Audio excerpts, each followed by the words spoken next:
इस लेडी को बहुत ही खतरनाक पावर रखने वाले जिनी से प्यार हो जाता है, जिसकी वजह से उस लेडी की पूरी लाइफ ही बदल गई। इस कहानी की शुरुआत होती है एलित नाम की एक रिसर्चर को दिखाते हुए, जो कि अपनी पूरी टीम के साथ इस्तांबुल जा रही थी। एलित को इस्तांबुल के एक बड़े से ऑर्गेनाइजेशन ने स्पीच देने के लिए बुलाया होता है उनकी सारी रिसर्च के ऊपर। वो भी इसके लिए बहुत ज्यादा एक्साइटेड थी, क्योंकि इन स्पीच की वजह से उसकी रिकॉग्निशन और ज्यादा बढ़ती चली जाएगी। एलित अपनी टीम के साथ अब एयरपोर्ट पर लैंड कर जाती है, पर जैसे ही वो अपना सामान लेकर आगे बढ़ रही थी, तभी एक छोटा सा आदमी उसे आकर पकड़ने लगा। वो तो उसकी हेल्प करने की कोशिश करता है, लेकिन एलिट थोड़ा सा डर गई। वो नहीं समझ पा रही थी कि यह आदमी आखिरकार कौन है और उसकी मदद क्यों कर रहा है। वो कुछ समझ पाती इससे पहले वहाँ एलिट के कई सारे दोस्त आ जाते हैं पिक करने के लिए, जिस वजह से थोड़े समय के लिए उसका ध्यान हट गया और वो आदमी भी गायब हो जाता है। एलिट को वो सभी अपनी कार में बिठा देते हैं और होटल की तरफ बढ़ते हैं। रास्ते पर एलिट उसी आदमी के बारे में सोच रही थी और उसने अपने साथियों को भी इस बारे में बताया, लेकिन कोई भी एलिट का फ्रेंड इस पर भरोसा नहीं करता। लेकिन उस गाड़ी का ड्राइवर बोलने लगा कि आप इस्तांबुल में हो सकता है कि आपको कोई जिनी दिखाई दिया हो जो आपसे कुछ कहना चाहता था। एलिट तो एक रिसर्चर होती है और उसे इन सारी चीजों पर बिल्कुल भरोसा नहीं था। वो सिर्फ साइंटिफिक चीजों को ही माना करती थी। थोड़ी देर बाद हमें एलिट स्पीच देते हुए दिखाई गई, जिसे सुनने के लिए कई सारे लोग दूर दूर से आए थे। एलिट दरअसल एक ऐसी वैज्ञानिक थी जो एंशिएंट से एंशिएंट चीजों के ऊपर रिसर्च करती थी। उसने अपने कई सारे रिसर्च पेपर्स पब्लिश किए थे, जो आज जाकर सभी के लिए बहुत मददगार साबित हुए हैं। एलिट अपने उन्हीं रिसर्च के बारे में हर एक लोगों को बताने लगी, पर अचानक एलिट की नजर एक अजीब सी परछाई के ऊपर जाती है। वो परछाई बाकियों से बहुत ज्यादा अजीब थी और एलिट को बहुत घूर कर देख रही होती है। एलिट नहीं समझ पा रही थी और वो व्हाइट परछाई चंद सेकंड में ही यहाँ से वहां हो जा रही थी। इस बात से एलिट को थोड़ा सा डर लगने लगा और अचानक से वो परछाई एलिट पर हमला कर देती है। एलिट अगले मोमेंट में कमजोर होने के कारण वहीं पर गिर के बेहोश हो गई। बाकी सारे साथी उसकी मदद करते हैं और उसे ट्रीटमेंट के लिए लेकर जाया जाने लगा। अब यहाँ एलिट की बातें बताई गई कि उसे पहले से एक बीमारी थी कि वो अजीब सी चीजें नोटिस करती है। अब ये चीजें क्या थी और कैसे रिलेटेड है, इन सारी चीजों से ये थोड़ी देर में पता चल जाएगा। स्पीच खत्म होने के बाद एलिट डिसाइड करती है कि वो थोड़ा इस्तांबुल घूमेगी, क्योंकि इस्तांबुल बहुत ही क्लीन और अच्छे लोगों की जगह है। एलिट तो उस जगह पर एक्सप्लोर करने के लिए एक एंटीक शॉप में चली जाती है। उसे तो पहले से ही एंटीक चीजों का काफी अच्छा शौक था। वो अलग अलग चीजें देखने लगी और इन्हीं सारी चीजों के बीच उसे एक छोटा सा लैंप मिलता है। वो लैंप बहुत सारी चीजों के अंदर दबा हुआ था और इस बारे में वो शॉपकीपर से पूछती है। शॉपकीपर को तो वो लैंप बड़े दाम में बेचना था, इसीलिए वो उसके बारे में बढ़ाई करने लगा कि इसके अंदर से कुछ तो बाहर निकलता है। अब वो चीज क्या है आज तक उसे पता नहीं चला है। एलिट थोड़ा सा चौंक गई, क्योंकि लैंप के अंदर तो कुछ भी नहीं है। आखिरकार इसके अंदर हो क्या सकता है? यही सारी चीजें उसके मन में एक्साइटमेंट क्रिएट कर रही थी। तो एलिट ने बिना देरी किए शॉपकीपर से वो लैंप खरीद लिया और सीधा अपने साथ होटल में लेकर आ गई। एलिट को बिल्कुल आइडिया नहीं कि एक लैंप उसकी पूरी जिंदगी चेंज कर सकता है। वो तो फिलहाल लैंप को वहीं रखकर फ्रेश होने के लिए चली जाती है। अब यहाँ शावर लेने के बाद एलिट उस लैंप को पकड़कर साफ करने लगी। अचानक साफ करते हुए उसका ढक्कन ओपन हो जाता है, जिससे कि वो लैंप यहाँ से वहाँ गिरने लगा। उसके अंदर से कुछ अजीब सी चीज बाहर निकलती है, जो उड़ते हुए बेडरूम में चली गई।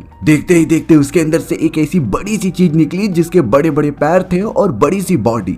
ये कोई और नहीं बल्कि सालों से कैद हुआ उसी लैंप के अंदर एक जिन था। एलिट ने देखा तो इस जिन का साइज बहुत ही बड़ा होता है, पर एलिट उसे देखकर डर नहीं रही थी, बल्कि अपनी नजर दूर कर देती है। वो जिन थोड़ा सा शॉक हो गया कि इस तरीके से एलिट उसे देखकर क्यों नहीं डर रही है। अब तक जितने भी लोगों ने उसे देखा था तो वो डर के मारे वहां से भाग गए और आधे लोगों के तो हार्ट अटैक आकर मर गए। लेकिन एलिट बाकी लोगों की जैसी बिल्कुल भी नहीं थी। अब उस जिनी ने एलिट के कमरे में एक टीवी देखा, जहां आइंस्टाइन के वीडियोस चल रहे थे। ये जिनी जिस प्राचीन काल से आया था वहाँ पर टीवी नहीं हुआ करते, तो अब उसे यही लग रहा होता है कि एलिट एक विच है और उसने आइंस्टाइन को जानबूझकर इस डब्बे के अंदर कैद करके रखा है। जिनी ने अपनी एक्स्ट्रा एनर्जी का यूज करके आइंस्टाइन को वहाँ से निकाल दिया था। वो तो एलिट को बताता है कि ये सब इलेक्ट्रोमैग्नेटिक की वजह से हुआ है और उसकी बॉडी भी इलेक्ट्रोमैग्नेटिक से ही बनी है। पर अब वो जिनी पूछना चाहता था कि एलिट इस तरीके से उससे देखकर क्यों नहीं डरी। एलिट ने उसे अपने फैमिली के बारे में बताया कि किस तरीके से बचपन में ही वो अकेली हो गई थी। उसके मॉम एंड डैड किसी एक्सीडेंट में मारे गए थे, यानी कि बचपन से ही वो अकेले ही जिंदगी गुजारते आई है। लेकिन एलिट ने उस समय पर अपनी इमेजिनेशन से ही सारी चीजें करना स्टार्ट कर दिया। वो जब भी अकेली होती तो वो अपनी इमेजिनेशन से किसी ऐसे लड़के को सामने लेकर आ जाती जिससे वो अकेला ना फील हो। बट समय के साथ साथ उसकी इमेजिनेशन इतनी ज्यादा हावी होने लगी कि वो बहुत ज्यादा डर जाती। एलिथ ने तो इससे भी भयानक चीजें देख रखी होती हैं, इसीलिए जब जिनी सामने आया तो एलिथ को यही लगा कि ये उसकी इमेजिनेशन है और वो बिल्कुल भी उससे डरी नहीं। एक तरीके से एलिथ ने अपनी आधे से ज्यादा कहानी बता दी होती है उस जिनी को, इसीलिए जिनी बहुत ज्यादा इम्प्रेस हो चुका था। वो तो अब एलिथ को कहता है कि मैं तुम्हारी कोई भी 3 विशेष पूरी करूंगा। इस समय पर एलिथ को बिल्कुल भी भरोसा नहीं हो रहा होता और वो सोच रही होती है कि वो कोई सपना देख रही है। पर अगले ही मोमेंट में वो बड़ा सा जिनी एक नॉर्मल रूप में आ गया और एलिथ के लिए कई सारे ब्रेकफास्ट के सामान लेकर आया होता है। इन चीजों को देखकर एलिथ को विश्वास होने लगा कि शायद ये जिनी ही है जिसके पास कई सारी अनोखी पावर्स हो सकती थी। अब तो वो जिनी बड़े जेंटलमैन तरीके से एलिथ को बिठाता है और उसे ये सब एंजॉय करने के लिए कहता है। एलिथ नहीं समझ पा रही थी कि ये जिनी इतने सालों से उस लैम्प के अंदर क्यों फंसा रहा और आज तक वो इतने सालों बाद एंटीक शॉप में क्या कर रहा है जबकि उसके पास इतनी सारी ताकतें हैं।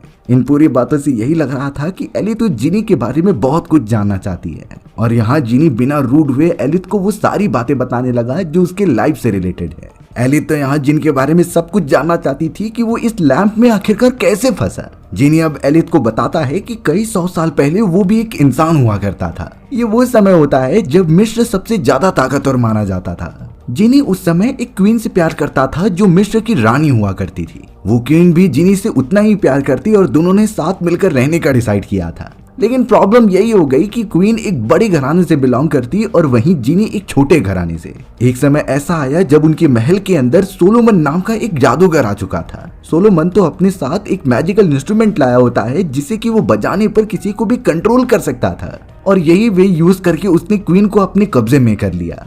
वो क्वीन को अपने इशारों पर नचाता और उसके साथ क्लोज भी होता।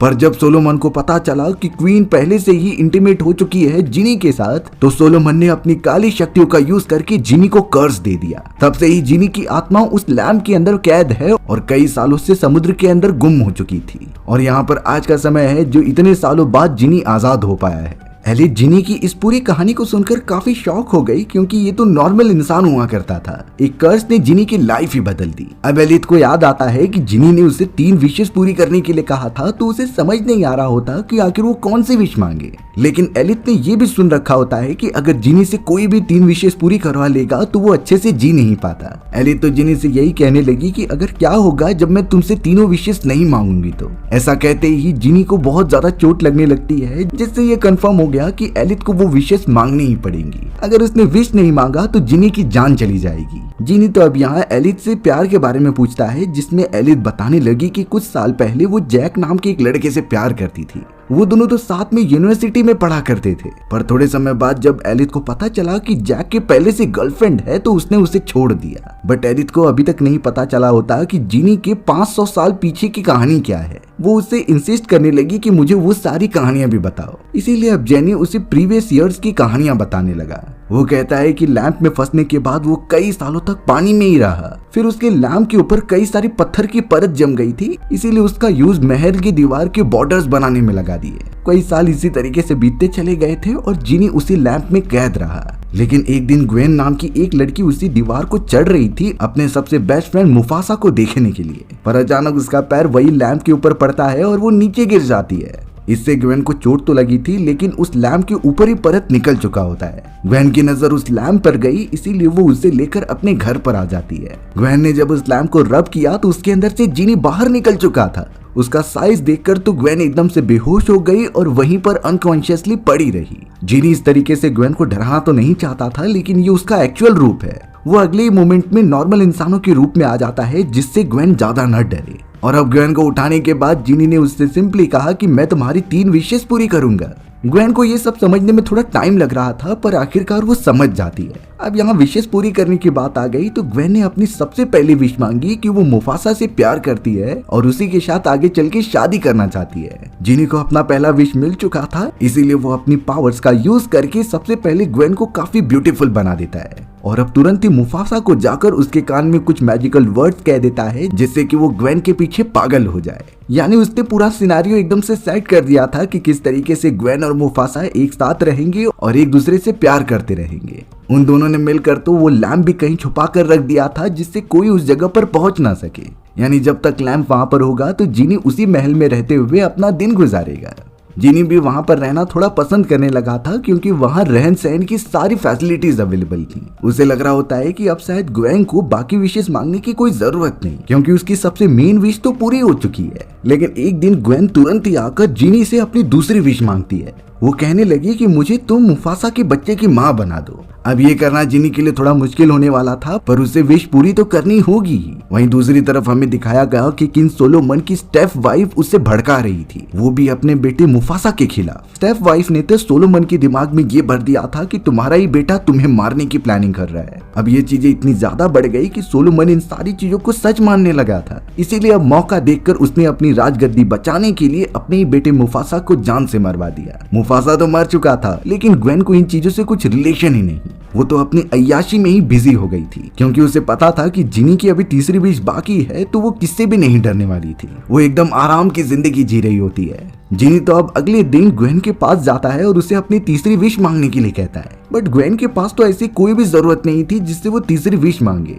वो इसे अंत तक बचा कर रखना चाहती थी। तब जाकर जिनी ने ग्वेन को बता दिया कि मुफासा मर चुका है, उसे उसके फादर ने ही मरवा दिया। इस बात से ग्वेन एकदम चौंक जाती है और वहां से तुरंत ही भागने लगी। जिनी तो ग्वेन को रोककर उससे तीसरी विश बुलवाना चाहता था पर ऐसा जबरदस्ती नहीं किया जा सकता। अचानक जिनी के सामने एक मैजिकल क्रिएचर आ जाता है जो उसे कहने लगा कि तुम जबरदस्ती किसी से भी नहीं खेल सकते। यानी ये एक कर्स का पार्ट था। उस जगह पर बहुत खतरनाक लोग आ गए जिन्होंने ग्वेन को पकड़ा और ऊंचाई से नीचे फेंक दिया। ग्वेन बहुत ज्यादा पानी में तड़पते रह गई। सभी के जाने के बाद जिनी तुरंत ही पानी में चला जाता है ग्वेन को बचाने के लिए। बट अफसोस उसे काफी देर हो चुकी थी। ग्वेन डूबकर मर जाती है। यानी ग्वेन के जाने के बाद जिनी अपनी तीसरी विश पूरी ही नहीं कर पाया और अब हमेशा हमेशा के लिए वो उसी महल के अंदर कैद रह जाएगा। ग्वेन उसकी पहली ओनर थी तो वो उसके अलावा किसी और को नहीं दिख सकता था। यानी अब जिनी बहुत बुरी तरीके से उसी महल में फंसे रह जाएगा जब तक उसे ऐसा कोई ना मिल जाए जो उसे देखकर फील कर सके। जिनी वेट करता रहा लेकिन आखिरकार वो दिन आ ही गया जब उसे अपना नया ओनर मिलेगा, यानी कि राजकुमार मुराद, जो उसे देख और सुन पा रहे थे। राजकुमार मुराद के अंदर पहले से ही कुछ एबिलिटीज थी जिससे कि वो जिनी को महसूस कर पा रहे थे। जिनी ने पूरी कोशिश की कि वो मुराद को उस जगह पर लेकर जाए जहां पर उसका लैंप मौजूद था। राजकुमार मुराद और उसके भाई इब्राहिम ने वो लैंप निकाल भी लिया था लेकिन उस समय उनकी मदर आकर उन्हें वापस भेज देती है। यानी कि उस समय जिनी बच सकता था पर वो चूक गया। अब मुराद को उसके फादर के मरने के बाद पूरे साम्राज्य का राजा बना दिया जाता है, यानी कि वो पूरे सत्ता को लीड करेगा और दुश्मनों से प्रोटेक्शन करेगा। मुराद की पूरी जिंदगी जंग लड़ने में ही बीत गई और वो एक बहुत ही बहादुर योद्धा था। वहीं दूसरी तरफ उसका वो मोटा भाई इब्राहिम काफी अय्याशी करता था। उसे तो सिर्फ ऐशो आराम की जिंदगी चाहिए थी जो वो अच्छी तरीके से गुजार रहा होता है। दोनों भाई एक दूसरे को बिल्कुल पसंद नहीं करते थे। मुराद जंग लड़ने के बाद एक आदमी से बहुत सारी कहानियां सुनता था। ये कहानियां बहुत ही एंशिएंट टाइप की हुआ करती थी जिससे मुराद काफी मोटिवेशनल फील करता। मुराद के साथ जिनी भी मौजूद होता था और उसे भी ये कहानियां पता है। पर कुछ समय बाद वो स्टोरी टेलर मर चुका था। उस बात से मुराद एकदम से पागल हो गया और उसकी हालत एकदम से खराब हो चुकी थी क्योंकि अब स्टोरी टेलर के मरने के बाद उसकी जिंदगी एकदम नॉर्मल हो जाती है। उसने अपना पूरा कारोबार छोड़ दिया और एक अलग ही जगह पर जाकर रहने लगा।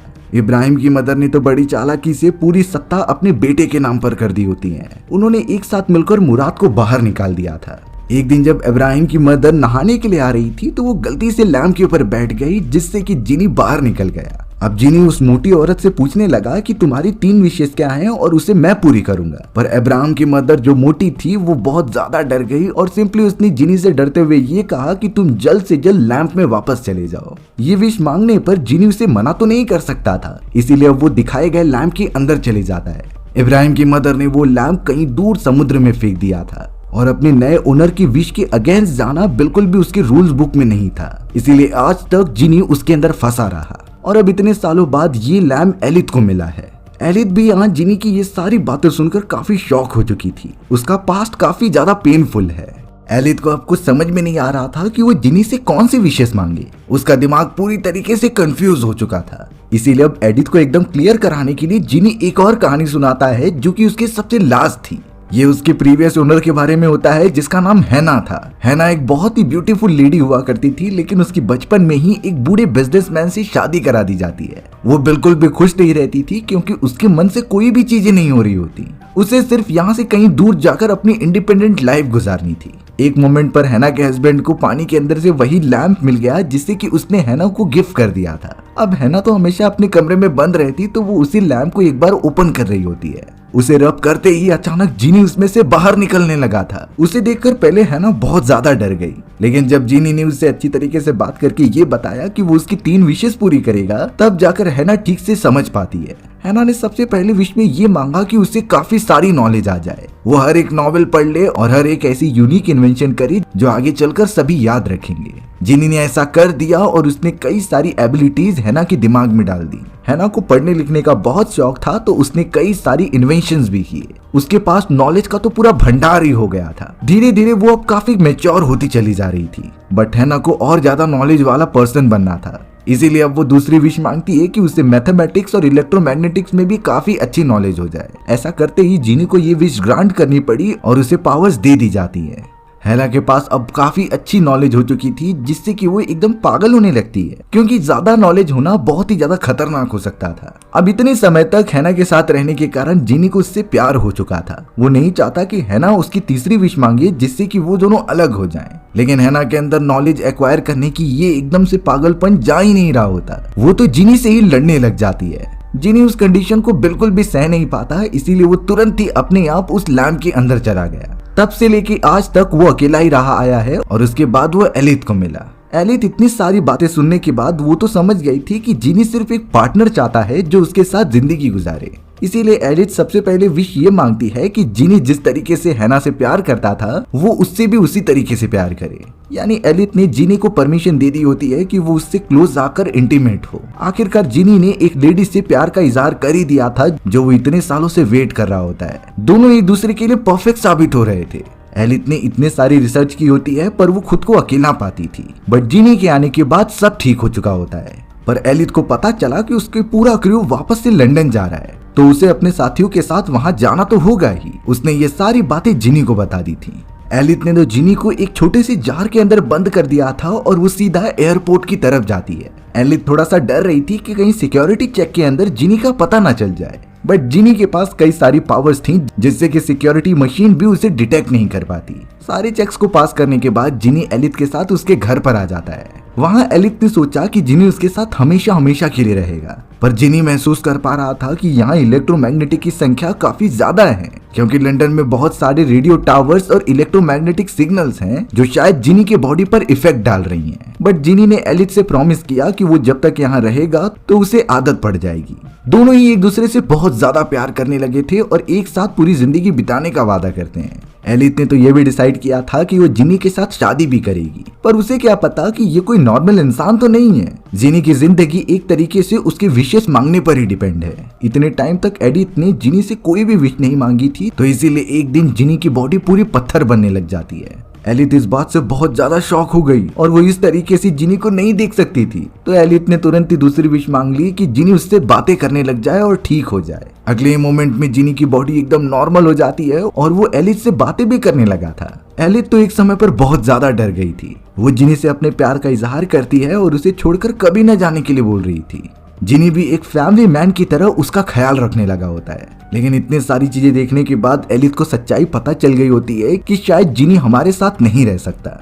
जिनी को अपने गले लगाकर आखिरकार बहुत सोचने के बाद एलिथ ने अपनी आखिरी विश मांगी। उसने जिनी से साफ कह दिया कि तुम आजाद हो जाओ और अपनी दुनिया में वापस लौट जाओ। ऐसा कहते ही वो जार टूट जाता है। जिनी से जुड़ा हुआ वो कर्ज भी अब नहीं रहा था, यानी जिनी कुछ समय के लिए यहाँ पर एग्जिस्ट करेगा और फिर गायब हो जाएगा। अपने आखिरी मोमेंट को जिनी और एलिथ एकदम अच्छी तरीके से एंजॉय कर रहे थे। जिनी तो एलिथ को अपने सबसे बेस्ट प्यार की तरह एक्सेप्ट करते हुए उसे अच्छी तरीके से कंफर्ट दे रहा था। कुछ समय में जब एलिथ अपनी आंखें खोलती है तो वहाँ से जिनी गायब हो चुका था, यानी वो अपनी दुनिया में कर्ज से आजाद होकर पहुंच चुका है। उसने अपने और जिनी से रिलेटेड सारी चीजें एक बॉक्स में रख ली और अकेले ही अपनी जिंदगी गुजारने के लिए चल पड़ी। यहाँ अब कुछ समय बाद का समय दिखाया जाता है, जहाँ एलिथ तो एक गार्डन में बैठी हुई थी। वो सामने की तरफ एक कपल को देखकर काफी एंजॉय कर रही होती है और उसमें खुद को और जिनी को इमेजिन करती है। एलिथ ने तो अपने और जिनी के लाइफ के बारे में एक किताब भी लिख दी थी, जिससे कि वो पब्लिश कराने के बारे में सोच रही होती है। इस किताब को पढ़ने के बाद जिनी की उसे हमेशा याद आया करती। अब थोड़ी दूर पर जाते ही अचानक उसे जिनी दिखाई देता है, जो लगातार एलिथ की तरफ चलते हुए आ रहा था और जब भी एलिथ को जिनी की याद आती तो वो उससे मिलने चला आता। दोनों आपस में काफी अच्छा टाइम स्पेंड करते और इसी तरीके से हमारी ये कहानी भी यहीं खत्म हो जाती है। सो व्यूअर्स, आपको ये स्टोरी कैसी लगी कमेंट सेक्शन में बताना भूलना मत। और अगर आपको मेरा एक्सप्लेनेशन 1% भी अच्छा लगा होगा ना तो वीडियो को लाइक एंड चैनल को सब्सक्राइब जरूर कर देना। मिलते हैं इसी तरीके की मजेदार वीडियोस में, तब तक के लिए बाय बाय।